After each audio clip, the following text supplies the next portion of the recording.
Hello everyone. We solved a very interesting question.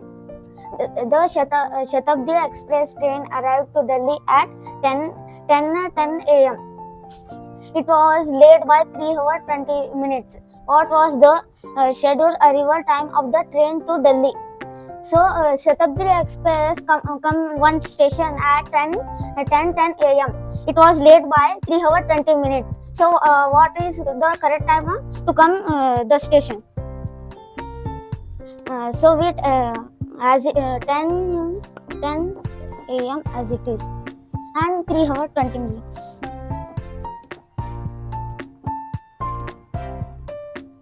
So we subtract. So here is 10, here is 20. The larger than is 20. Then we put a bar. Here is 9 hours. One hour is should be 60 minutes. So we first add and next subtract. 60 plus 10 is 70. 70 minus 20 is 50.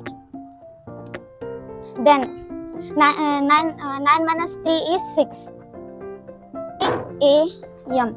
So the right arrival time is 6:50 a.m.